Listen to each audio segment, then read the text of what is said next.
मैं 14 साल की उम्र में ब्लाइंड हुआ था, तो 4 साल मुझे आइडिया नहीं था कि क्या ब्लाइंड पढ़ सकते हैं या नहीं पढ़ सकते। तो वो 4 साल मेरे बहुत ही पेनफुल थे। हम्म।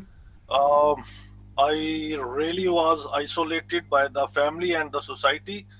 तो वो 4 साल हर रोज कुछ ख्याल आते थे मन में कि क्या करना चाहिए और कैसे आगे जिया जाएगा। वो स्टिग्मा था सोसाइटी का, रोज फेस करना पड़ता था। लोगों ने बहुत मजाक उड़ाया, मजे लिए पूरे जितने ले सकते थे। Hello friends, welcome to 91.2 NIVH हेलोदून। मैं हूं आपका दोस्त और होस्ट आरजे समर। और मैं हूँ आपके साथ आपकी आरजे लक्ष्मी। मन का रेडियो बजने दे जरा। क्या बात है लक्ष्मी, रेडियो वो भी मन का। हाँ, रेडियो तो कहीं से भी बज सकता है, पर अगर रेडियो की बात हो रही है और उसमें दानिश महाजन सर का नाम ना हो तो ये तो इम्पॉसिबल है। क्यों आरजे समर? बिल्कुल आप ठीक कह रहे हैं। कहते हैं ना कि हमारे सुपर आरजे तो दानिश महाजन जी ही हैं, जो अभी महामहिम राष्ट्रपति द्वारा सम्मानित किए गए हैं। 3 दिसंबर को पुरस्कृत किए गए हैं। तो सबसे पहले तो दानिश सर, मैं पूरी NIVH की टीम, आरजे टीम की तरफ से आपका तहे दिल से स्वागत करता हूं और हार्दिक अभिनंदन करता हूं। Thank you Samar ji, Lakshmi ji, thank you so much. और एनआईबीएच के साथ मेरा बहुत पुराना नाता है और एनआईबीएच ने भी मुझे नेशनल एक्सीलेंसी अवार्ड दिया था और मिलके हमने कई प्रोजेक्ट्स किए हैं। और दून रेडियो के साथ और एनआईबीएच के साथ मेरा पुराना नाता है और बहुत खुशी हो रही है आज यहाँ पे आके। क्या बात है। तो ये तो पूछना ही बनता नहीं है कि आपको कैसा लग रहा है। तो जाहिर सी बात है कि आपको अच्छा लग रहा होगा हमारे साथ जुड़ के। बिल्कुल, परिवार का हिस्सा बनके हमेशा किसको नहीं अच्छा लगता। जी सर, बिल्कुल बिल्कुल। ये हम एक परिवार का ही हिस्सा हैं कि जो आपसे आज, और कितना हमारा सौभाग्य है कि हम आपसे आज बातचीत कर पा रहे हैं। हमें एक सौभाग्य मिला है ये आपसे बातचीत करने के लिए। जी सर, बताइए। सर, सबसे पहले तो मैं ये जानना चाहूँगा कि आपने ये रेडियो का ख्याल कैसे मन में आया। रेडियो का ख्याल समर जी इसलिए आया क्योंकि मैं 14 साल की उम्र में ब्लाइंड हुआ था, तो 4 साल मुझे आइडिया नहीं था कि क्या ब्लाइंड पढ़ सकते हैं या नहीं पढ़ सकते। तो वो 4 साल मेरे बहुत ही पेनफुल थे। Hmm. I really was isolated by the family and the society. तो वो 4 साल हर रोज कुछ ख्याल आते थे मन में कि क्या करना चाहिए और कैसे आगे जिया जाएगा। वो स्टिग्मा था सोसाइटी का, रोज फेस करना पड़ता था। हम्म। तो उस समय माइंड में था कि बहुत सारे ऐसे लोग होंगे जो घर पे बैठे हुए हैं। उसका जी। एक ही रीजन लगता था कि उनके पास इंफॉर्मेशन टाइम पर नहीं पहुंच रही है। तो वो इंफॉर्मेशन एक सेंटेंस, अगर किसी को उस समय, अगर 14 साल में मुझे सिर्फ एक सेंटेंस पता चल जाता किसी से कि जी। हाँ ब्लाइंड पढ़ सकते हैं, तो वो 4 साल मेरे सेव हो सकते थे। जी। तो मुझे लगा कि इंफॉर्मेशन लोगों तक पहुंचाना एक की चीज है। तो इसीलिए हमने सोचा कि एक radio is the good medium, जिसके कारण हम, जिसके थ्रू हम लोगों तक गवर्नमेंट स्कीम्स की इंफॉर्मेशन पहुंचा सकते हैं। अलग अलग इवेंट्स जो उस कम्युनिटी में हो रहे हैं उसके बारे में बता सकते हैं। डिसेबिलिटी डिस्कोर्स का एक माहौल शुरू कर सकते हैं। जी। लोगों को टेक्नोलॉजी के साथ जोड़ सकते हैं। तो ये सारा काम जो है वो रेडियो पर पॉसिबल दिख रहा था, तो इसलिए हमने रेडियो को शुरू किया। सर, इसमें आपको कोई चुनौतियों का सामना करना पड़ा जब आपने रेडियो की अपनी शुरुआत की? किन चुनौतियों का आपको सामना करना पड़ा था? नहीं, जब ब्लाइंड हो गए तब 4 साल चुनौतियां चुनौतियां थी। तब तक तो चुनौतियों से दोस्ती हो गई थी, तो कोई ऐसी चुनौती नहीं थी। लेकिन हाँ, वो क्योंकि प्रोफेशनल एजुकेशन नहीं थी इस फील्ड में, टेक्निकल नॉलेज 2014 में उतनी नहीं थी, तो एक रिसर्च करने का बड़ा चैलेंज था। और इसको सही तरीके से इम्प्लीमेंट कैसे करें ताकि ये जी। सस्टेनेबल हो विदाउट फंडिंग। तो हम्म। वो चैलेंजेस थे, लेकिन अगर पैशन है, डिटर्मिनेशन है, तो चैलेंजेस अपने आप सॉल्व होते रहते हैं। क्या बात है सर, आपने इतना अचीव किया और चैलेंजेस को फेस करके इतना कुछ सोचा। सर, आप मुझे ये बताएं कि जब आपने ये रेडियो, इंटरनेट रेडियो खोलने का सोचा, तो जब आपने लोगों को इस बारे में बताया होगा तो लोगों ने क्या कहा उस समय जब आपने कहा कि मुझे एक रेडियो खोलना है, कैसे कर सकते हैं? लोगों ने बहुत मजाक उड़ाया, मजे लिए पूरे जितने ले सकते थे।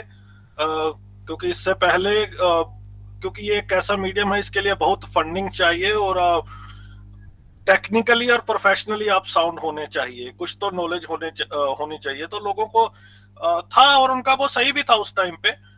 उनको एक ये था कि क्या ये सस्टेन कर पाएंगे, कई पहले रेडियो आए और गए, तो ये भी उनकी तरह होगा, तो ठीक है ये लोग टाइम पास कर रहे हैं, तो ठीक है, कोई बहुत ज्यादा पॉजिटिव नहीं था। लेकिन हम लोग, जो मेरी टीम है और हम लोग हैं, they were superb incredible people, and you know एक पैशन था कि हाँ हम करेंगे। ठीक है, लोग मजाक उड़ाया, लेकिन प्रूफ तो करना पड़ेगा। जी तो डिसेबल्ड को तो हर जगह पे प्रूफ करना पड़ता है, हर कदम पे, तो वी डिड सो।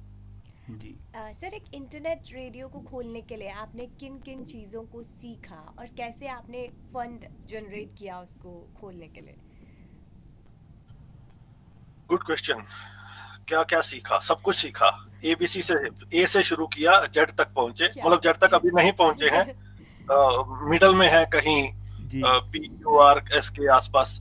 तो सब कुछ सीखा कि आपको कैसे बोलना है, डिक्शन पे काम करना है, टेक्निकल कौन कौन से सॉफ्टवेयर्स हैं, लोगों को कॉलिंग के लिए उस टाइम पे सिर्फ स्काइप एक मीडियम होता था, जी वो सीखा।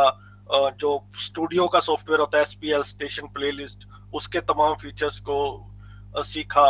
और बड़ा चैलेंज लोगों का था कि वॉलंटियरली, देखो हर कोई उस दौर में होता है जो कुछ अर्न करना चाहता है, उस टाइम पे अपनी फैमिली को सस्टेन करना चाहता है, जी। तो वॉलंटियरली इसको चलाना थोड़ा मुश्किल हो रहा था। कई बार कई लोग छोड़ जाते थे कि टाइम पे, 4-5 लोग उस टाइम पे, फिर लोगों को ढूंढना, वॉलंटियरली लाना, तो वो एक बड़ा चैलेंज था। फंडिंग का जहां तक सवाल है, फंडिंग तो ना पहले थी, आज थोड़ी बहुत शुरू हुई है।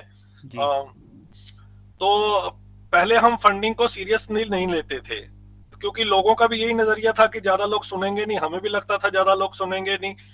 तो लेकिन एक लोगों का लोग आना चाहिए। एक तो हमने प्रोग्राम इस तरीके से डिजाइन किए थे कि लोगों को हमारे पास आना ही पड़ेगा, तो उनके पास उस टाइम पे कोई चॉइस नहीं थी, तो ये एक बड़ी चीज थी। दूसरा, फिर लोगों ने जैसे जैसे हम इम्प्रूव करते गए, लोगों की एक्सपेक्टेशंस बढ़ती गई। एक्सपेक्टेशन जब बढ़ती हैं तो फिर आपको एक, हमने तो फन के लिए या एक कम्युनिटी के लिए अपना शुरू किया था, लेकिन वो इतनी बड़ी जिम्मेवारी बन जाएगी वो नहीं सोचा था कभी भी। तो उसके अपने चैलेंजेस थे। तो पहले तो मिल मिल के हम लोग ही कंट्रीब्यूट करते थे अपनी पॉकेट से, जी आज भी करते हैं, क्योंकि हम मानते हैं, क्योंकि हमारे ज्यादातर लोग गवर्नमेंट या प्राइवेट जॉब करते हैं, तो हम मानते हैं कि हमेशा we should not think about taking, sometimes we need to think about giving back to our community. जी, तो वही जी, कर रहे हैं हम लोग, और कुछ एनजीओ भी सपोर्ट करती हैं। बीच में जब इवेंट्स होते हैं तो थोड़ा बहुत सीएसआर भी कभी अब शुरू हुआ है, हल्का फुल्का। क्या बात है। सर, अभी आपने इवेंट्स की बात की थी थोड़ी देर पहले, तो आप किस तरह के इवेंट्स ऑर्गेनाइज करते हैं लोगों को अवेयर करने के लिए? सर, यही मैं जानना चाहता हूँ कि जो आप अभी आपने बताया कि प्रोग्राम को फ्रेम करते हैं, किस तरह से उन प्रोग्राम को फ्रेम किया जाता है कि उनकी मजबूरी हो कि वो आए और सुने उस रेडियो को? Again good question. तो एक तो ये था कि जैसे उस समय भी 2014 में भी जी पूरे वर्ल्ड में कहीं भी डिसेबिलिटी न्यूज बुलेटिन रिलीज नहीं होता था, खास तौर पे हिंदी में। जी और हमें पता है कि हमारे देश का सिनेरियो कैसा है, जहाँ पे हम्म, हिंदी भाषी लोग ज्यादा हैं। जी कुछ का इंफॉर्मेशन जो ओपिनियन या किसी न्यूज़पेपर फॉर्म में आती थी, वो इंग्लिश में होती थी, बहुत सारे लोगों का इंटरेस्ट ही नहीं होता था उस न्यूज को देखने का। जी तो ऑब्वियसली आपकी, हमारी कम्युनिटी को रहेगा कि कौन से इवेंट हो रहे हैं, कौन से लॉ पास हो रहे हैं, क्या जॉब्स आई हैं। तो ये सारा एक न्यूज बुलेटिन हमने पहली बार शुरू किया। जी वो आज भी बहुत फेमस है, कम्युनिटी कलर, गौरी जी करती हैं अब।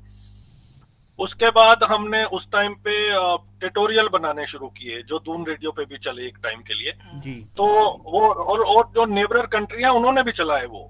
क्या बात तो वो ट्यूटोरियल की आपको, आपके लिए कौन सी एप्लीकेशन आई है, स्क्रीन रीडर के साथ कैसे यूज करनी है, कौन से फीचर्स हैं, क्योंकि उस टाइम पे टेक्निकली लोग बहुत कम साउंड थे, गिनती के लोग थे, हम उंगलियों पे गिन सकते थे। जी तो कैसे, और उस टाइम पे बहुत 1-to-1 भी, हम कोई 50 ईयर 60 ईयर 70 ईयर, शौक सबको पड़ा था रेडियो कैसे सुने। अब ये ऐप आई है, जब वो सुनते थे, अच्छा ये ऐप हमारे लिए बेनिफिशियल है, इस ऐप को यूज कैसे करना है, तो वो ट्यूटोरियल वाला शो हमारा बहुत ही फेमस हुआ। फिर मेरा जो अपना शो है बदलता दौर, हमने डिसेबिलिटी डिस्कशंस शुरू की। हर टॉपिक को हमने खंगालना शुरू किया और उस पर ताबड़तोड़ अपनी कम्युनिटी के मुद्दे भी उठाए और गवर्नमेंट से रिलेटेड भी चीजों पर बात की, लोगों को अवेयर किया कि भाई आरपीडी एक्ट अब आ तो गया है, लेकिन उसमें है क्या हमारे लिए, कैसे हमें उसको यूज करना है। तो ये किया। फिर हमने कंपैटिटिव एग्जाम्स की तैयारी कराने के लिए मैथ रीजनिंग के ऊपर शो किए। किताबें बहुत अवेलेबल थी, लेकिन अगेन लैंग्वेज बैरियर होने के कारण जो बहुत सारे लोगों का शौक था कि यार हमने सुना है कि भाई हॉलीवुड की मूवी बहुत जबरदस्त होती है या इंग्लिश नॉवल बहुत जबरदस्त होते हैं, अब इंग्लिश तो नहीं आती थी तो भाई पढ़ने का शौक है, तो हमने उन नॉवेल्स को एक पूरे कहानियों की तरह अपने हिंदी में ट्रांसलेट करके किया। तो ये कुछ शोज थे जो काफी फेमस हुए और इन शोज को सुनने के लिए लोगों को हमारे पास आना ही पड़ता था। They are left with no choice. क्या बात है सर, बहुत खूब। क्या बात है सर, मतलब आपने एकदम क्रांति ला दी, हम ये कह सकते हैं। सर अभी थोड़ी देर पहले आपने इवेंट्स का जिक्र किया था, तो आप किस तरह के इवेंट्स करते हैं लोगों को अवेयर करने के लिए? नहीं, अभी हमने क्रांति नहीं लाई है, अभी तो सिर्फ चिंगारी जलाई है, क्रांति तो लाएंगे अभी। तो हमारे जो प्रोग्राम्स होते हैं, देखो हमारा विजन बहुत क्लियर था बिगिनिंग से। हम सोसाइटी में सोशलाइजेशन और पर्सनालिटी डेवलपमेंट एक की एरिया था 2010 और 15 के बीच में, या उससे पहले भी, क्योंकि मैं 2010 से ज्यादा वोकल हुआ हूं तो मैं तब से बात कर सकता हूं। there are certain things we should honestly admit and understand।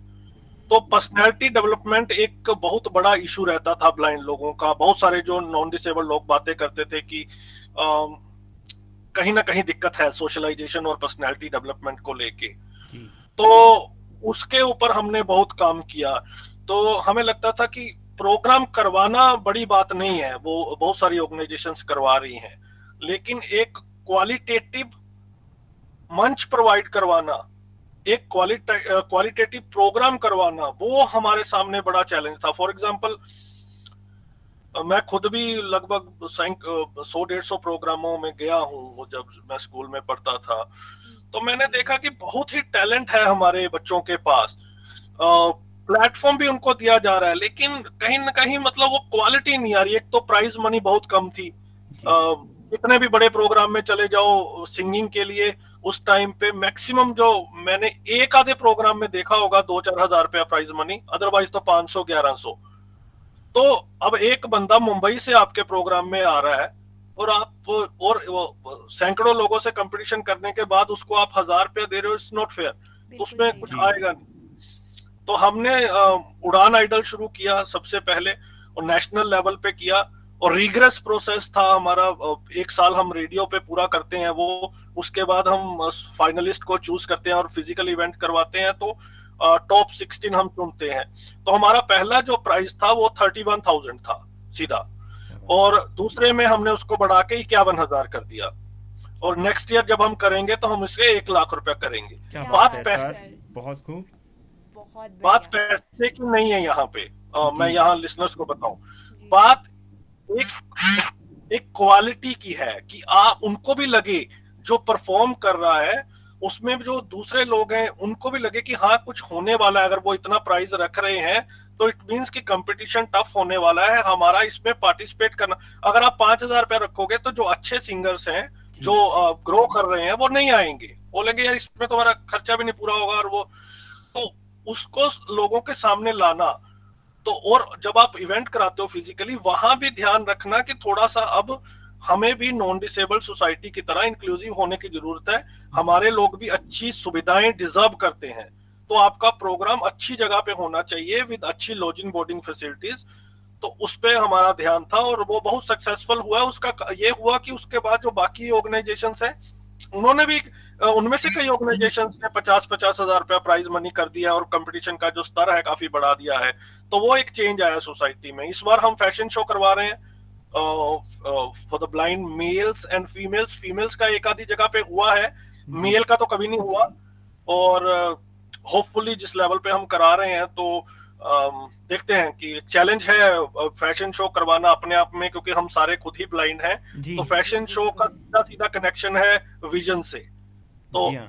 हम जितना भी इंटरनल एक्सटर्नल ब्यूटी का गुणगान करें, लेकिन हर चीज की एक अपनी महत्ता होती है। जी तो फैशन शो में देखने का काम है।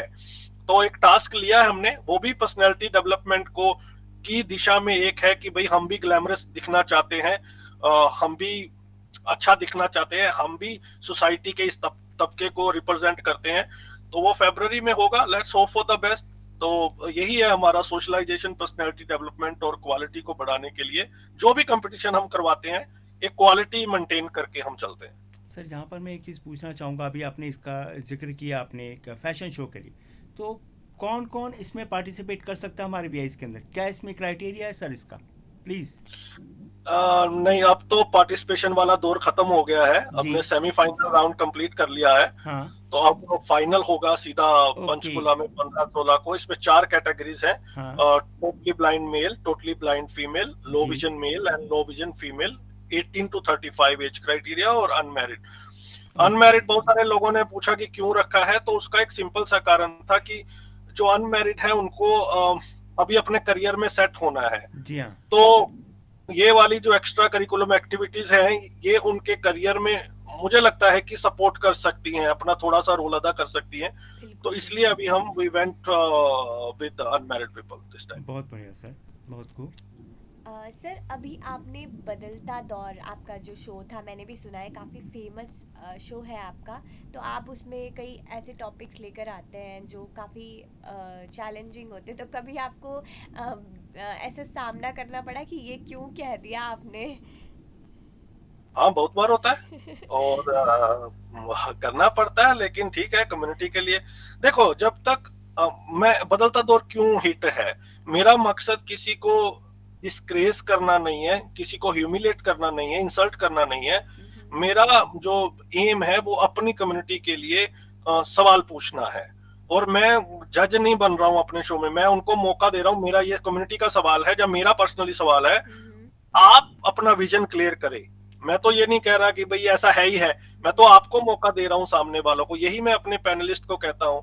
तो लेकिन कई बार उसकी पॉजिटिव साइड भी होती है। मुझे याद है कि अग्रवाल सर जो हमारे ऑनरेबल सेक्रेटरी साहब हैं, जी तो उनका तो मैं बड़ा कीन रहता हूँ कि कुछ नया करने का, और कम्युनिटी मेरे से एक्सपेक्ट करती है, क्योंकि मैं इकलौता ब्लाइंड जर्नलिस्ट हूँ जो इस तरह के सवाल पूछता हूँ, थोड़े पंगे क्रिएट करता हूँ, है ना, थोड़ा मंगे पुंगे लेता रहता हूँ, बीच बीच में थोड़ा रिस्क होता है पर ले लेता हूँ। तो अग्रवाल साहब सेक्रेटरी बने थे तो नए नए थे, तो मुझे लगा कि अच्छी अपॉर्चुनिटी है, इनको मैसेज करते हैं और इंटरव्यू का टाइम लेते हैं। जी तो उम्मीद नहीं थी कि मिलेगी इंटरव्यू बहुत जल्दी। जी तो लेकिन इंटरव्यू उनका, उन्होंने मुझे यस बोल दिया। मेरे बारे में वो नहीं जानते थे उस टाइम पे। तो मैंने इंटरव्यू किया और that interview was very tough. तो मुझे लगा कि सेक्रेटरी साहब अब नाराज होंगे, आगे के बाद मुझे कम से कम इंटरव्यू तो नहीं मिलेगी, और नाराज भी होंगे। जी but I really appreciate him. हमें इस तरह के लोग चाहिए। रेदर ही एडमायर्ड मी, और उन्होंने कई जगह पे इसका जिक्र किया है कि इसने मुझे मतलब बहुत ही ग्रिल किया था खतरनाक तरीके से, but he took in a positive sense. He saw कि मैंने पहला बंदा देखा है ब्लाइंड फील्ड में जी जो गवर्नमेंट से इस तरीके से सवाल पूछ सकता है अपनी कम्युनिटी के लिए। He so passionate that he wants to know something and he wants something productive and constructive for the community. तो आई रियली अप्रिशिएट हिम। और इस तरह की स्पिरिट लोगों में होनी चाहिए। भाई, मैं तो सवाल पूछ रहा हूँ, जी अगर आप नहीं जवाब देना चाहते तो आप नो कमेंट कर दीजिए। तो बिल्कुल। अगर आप देना चाहते हैं तो स्टेज इज ऑल योर्स। जी सर, लेकिन होता है, बहुत सारे लोग बैन कर देते हैं, आते नहीं मेरे शो में दोबारा। कई लोग तो शो के बीच छोड़ के चले जाते हैं। तो होता है चैलेंज। अब उस तरीके की इमेज बनी है। गवर्नमेंट वाले ज्यादा लोग डरते हैं मेरे शो में आने में, नहीं आते बहुत टाइम के बाद। क्या बात है सर, तो आपको डर नहीं लगता कभी? नहीं नहीं, मेरे को डर नहीं लगता। डर काय का लगना है, वो ठीक है। सर, आप एक ऑर्गेनाइजेशन गवर्नमेंट के शो में हैं आज, तो आपको कैसा लग रहा है आज? नहीं नहीं, तो मेरे को तो बहुत अच्छा लग रहा है। गवर्नमेंट के देखो, at the end of the day हमारे काम गवर्नमेंट ने ही करने हैं। जी हाँ बिल्कुल। हम जो है, हमने ना हम जैसे, वो आपको याद होगा अभी थोड़े दिन पहले मोदी साहब यूक्रेन गए थे, हाँ। जी तो उनसे एक सवाल पूछा गया वहां पे कि आप किस तरफ है, आप रशिया की तरफ हैं या आप यूक्रेन की तरफ है? आप तो कुछ बोलते ही नहीं हो, आप तो बड़ा डिप्लोमेटिक से रहते हो। तो मोदी जी ने कहा कि भाई बात ऐसी है, ये आप लोगों का नजरिया है, हम इंडिया तो हमेशा निष्पक्ष था, हम तो शांति चाहते हैं, तो मैं गवर्नमेंट के फॉर और अगेंस्ट में नहीं हूं, हम तो अपनी कम्युनिटी की एम्पावरमेंट चाहते हैं, तो उसके लिए कोई भी शर्त मंजूर है, कंप्रोमाइज नहीं किया जाएगा, और मिलके काम करना है, चाहे वो गवर्नमेंट हो चाहे वो प्राइवेट हो, हम एक दूसरे को कोई दुश्मन थोड़ा है, जहां पे हम गलत हैं वहां गवर्नमेंट हमें बताएगी, जहां गवर्नमेंट हमें लगता है कि स्कोप ऑफ इम्प्रूवमेंट है वहां पे हम उनको बताएंगे, तो एक कोलैबोरेटिव एफर्ट है, तो कोई इशू नहीं है। बिल्कुल सर। सर जब आप ये जो आपका जो रेडियो है, आपका जो डे पार्टीशन होता है सर, वो किस तरह से होता है? नहीं, पूरी टीम है, हमारा जो है वो 4 शो हम डेली ब्रॉडकास्ट करते हैं शाम को 7 से 11 बजे, और उसका रीब्रॉडकास्ट 2 से 6 होता है दोपहर को। उसके बीच में ऑटो डीजे की मदद से सॉन्ग्स वगैरह चलते रहते हैं, या एडवर्टाइजमेंट वगैरह चलती रहती हैं। ओके। सर हमारे साथ में अपने सुपर आरजे से बातचीत के लिए हमारी कुछ आरजे की टीम, हमारे जो मेरे कलीग्स हैं वो भी आपसे बातचीत करना चाहते हैं। और सर काफी एक्साइटेड है, काफ़ी वो भी एक्साइटेड है आपकी वो लोग बात। दोनों। तो आई एम रादर एक्साइटेड। या तो मैं आरजे आरवी से अनुरोध कर रहा हूँ कि कृपया अपने प्रश्नों को कर सकते हैं। ये आवाज आ रही है? हाँ बिल्कुल आ रही आ रही सर आपकी आवाज़। सर जैसे आप जानते होंगे, मैं इंस्पेक्टर M3 आपके रेडियो उड़ान में काम कर चुका हूँ। जी जी, अच्छा लगा आपको सुन के। है, और मेरा एक सवाल है आपसे सर। जी सबसे पहले तो आपको कॉन्ग्रेचुलेशंस कि आपने इतनी बड़ी उपलब्धि जो है हासिल की है। जी, थैंक यू। सर मेरा क्वेश्चन ये है कि उड़ान रेडियो से पहले भी आपने और रेडियो में काम किया है? हाँ, मैंने एक जो मेरी इनिशियल लर्निंग थी वो एक वॉइस ऑफ पंजाब करके सेम इंटरनेट रेडियो था, तो कुछ देर मैंने वहां पे मैं एज एन आरजे काम करता था, फिर डायरेक्टर भी बना था, लेकिन वो पंजाब में था, तो हमेशा से एक ये रहा कि भाई जो इश्यूज है वो स्टेट सेंट्रिक नहीं है डिसेबल्ड के, वो पूरे इंडिया में या इंडिया के बाहर भी सेम है, तो क्यों एक दायरे में सीमित होकर काम करना है, तो मैंने किया है रेडियो वॉइस ऑफ पंजाब में थोड़ी देर काम। हेलो सर, मैं हूँ आरजे आरवी। क्या कहना चाहते? जी सर, कैसे हैं आप? सबसे कैसा लगा? हाँ, लास्ट में। लास्ट में हाँ, अब मैं माइक ऑन कर रही हूँ। बताइए बताइए सर। शांति। सर मेरा एक क्वेश्चन है, बात हो रही है इंटरनेट, तो सर क्या ऑफलाइन रेडियो और इंटरनेट जो होता है अलग?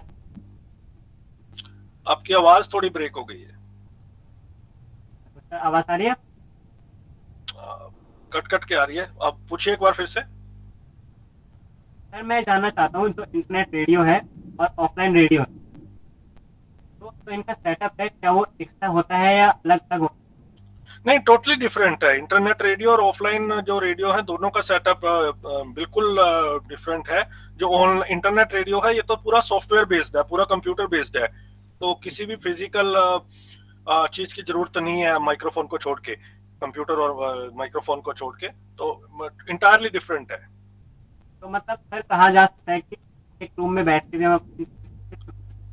बिल्कुल बिल्कुल, आजकल तो लोग एक रूम में बैठ के पूरी कंपनियां चला रहे हैं। बिल्कुल। सर मैं ये जानना चाहूँगी आपसे कि जब हम एक इंटरनेट रेडियो को चलाते हैं, तो किन मतलब अगर मान लो ऑफलाइन इंटरनेट इशू आ रहा है हमें इंटरनेट रेडियो चलाने में, तो उस समय क्या बैकअप प्लान होना चाहिए हमारे पास? रिकॉर्डेड शोज होने चाहिए, ओके। आपके पास रिकॉर्डेड शो होने चाहिए उस टाइम पे। जी जी। सर एक क्वेश्चन मैं पूछना चाहता हूँ कि जैसे अपने जो श्रोता हैं, सुनने वाले लिसनर्स हैं, जी, उनके लिए क्या मापदंड रहता है कि कितने लोग हमें सुन रहे हैं, किस तरीके से, क्या मापदंड है आपके? कोई एक्टिविस्ट के लिए कभी कोई मापदंड नहीं रहता।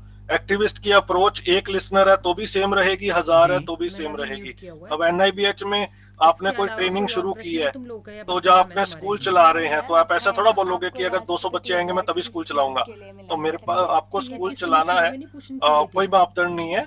लेकिन अच्छे लिसनर्स हैं आज की डेट में, हमारे पास लगभग 1 लाख लिसनर्स हैं मंथली, और YouTube पे भी अलग से लिसनर्स सुनते हैं। और फीडबैक एक चैलेंज है, क्योंकि फीडबैक लोग बहुत कम देते हैं, कुछ शोज में तो बहुत कम फीडबैक आता है, तो वो कई बार दूसरे आरजेस के लिए डिमोरलाइजेशन होती है कि यार कोई सुन भी रहा है, क्योंकि रेडियो एक ऐसी चीज है कि अब कोई सामने बैठ के तो नहीं पता लग रहा कि कौन सुन रहा है कौन नहीं सुन रहा। तो लोगों को एक डाउट रहता है टीम को कि हमें कितने लोग सुन रहे हैं एक्चुअल में, और वो बड़ा मुश्किल काम है आरजेस को वॉलेंटरली बेसिस पे, खास तौर पे क्योंकि वो वॉलेंटरली आपके पास आ रहे काहे के लिए, सिर्फ नाम के लिए। तो अगर वो भी उनको अप्रिशिएशन ना मिले, कोई रिन्यूमरेशन तो नहीं है, तो उनको समटाइम्स कन्विंस करना बड़ा एक बहुत बड़ा चैलेंज रहता है। जी सर, मैं ये जानना चाहूँगी आपसे कि आपको जो ये राष्ट्रपति अवार्ड मिला है वो किस चीज़ के लिए मिला है? मुझे ये इंडिविजुअल एक्सीलेंस अवार्ड मिला है, ये श्रेष्ठ जन कैटेगरी में मुझे ये मिला है। वही मुझे रेडियो उड़ान को एस्टेब्लिश करने के लिए और कम्युनिटी के एम्पावरमेंट के लिए अवार्ड मिला है। जी सर, हम आपको बहुत बहुत बधाई देते हैं। सर, हमारा NIVH में फर्स्ट बैच है जो विजुअली इम्पेयर्ड के लिए ऑल इन रेडियो का कोर्स शुरू करने जा रहा है, मतलब कर रहा है, और भारत सरकार ने ये पहल की है, तो इस बारे में आप क्या कहना चाहेंगे? इनिशियली मैं इसमें इन्वॉल्व रहा हूँ, मेरे साथ काफी डिस्कशंस हुई थी, सेक्रेटरी साहब की भी हुई थी इसके ऊपर, और चेतना मैम से भी रेगुलर बात होती थी। तो ये बहुत अच्छी पहल है। I think it's a very important area.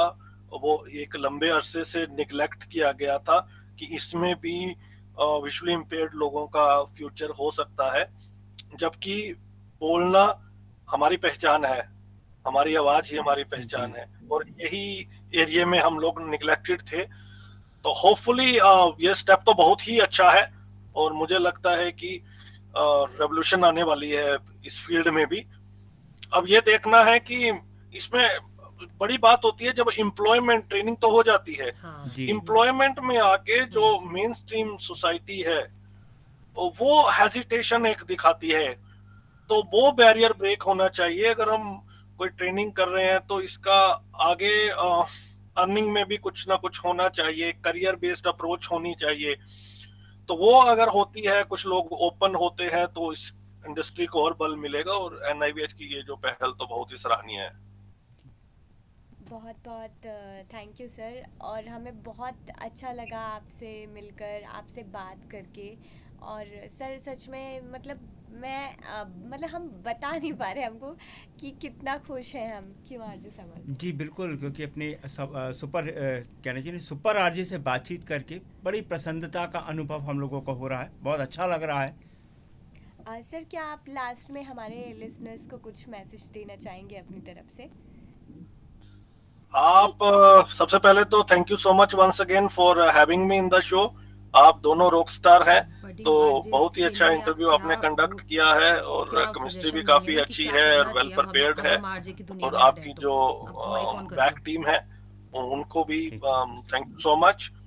मैं यही कहना चाहता हूँ कि किसी भी सिचुएशन में आपके पास एक तो अगर अपनी कम्युनिटी के लिए आपने काम करना है तो be honest with your approach. जब तक ऑनेस्ट नहीं रहेंगे तब तक बात बनेगी नहीं, और कितनी भी मुश्किल सिचुएशन आ जाए आपके पास हमेशा दो ऑप्शन रहेंगी, क्राई और ट्राई। ये आपको डिसाइड करना है कि आपको रोते रहना है या कुछ करना है। अगर रोते रहना है तो उसके लिए कुछ नहीं किया जा सकता, आप दिल खोल कर रोइए। अगर थोड़ा सा भी कुछ करने की इच्छा है तो go for it, give a try, और ट्राई अंटिल यू सक्सीड। और अगर ये अप्रोच होगी तो कुछ तो हासिल करोगे ही। तो डटे रहिए, अपनी कम्युनिटी के ब्रांड एम्बेसडर बने, हर फील्ड में डिसेबिलिटी के बारे में बात करें। मैं तो सबसे यही चाहता हूँ, let's hope for a better inclusive future.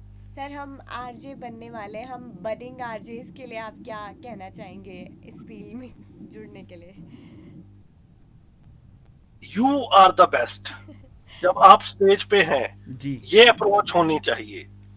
वो चाहे मेरे सामने आरजे नावेद आ जाएं, चाहे आरजे दीपक आ जाएं, जब मैं अपना शो करता हूं तो मैं बेस्ट हूं, वो बेस्ट होंगे 100%।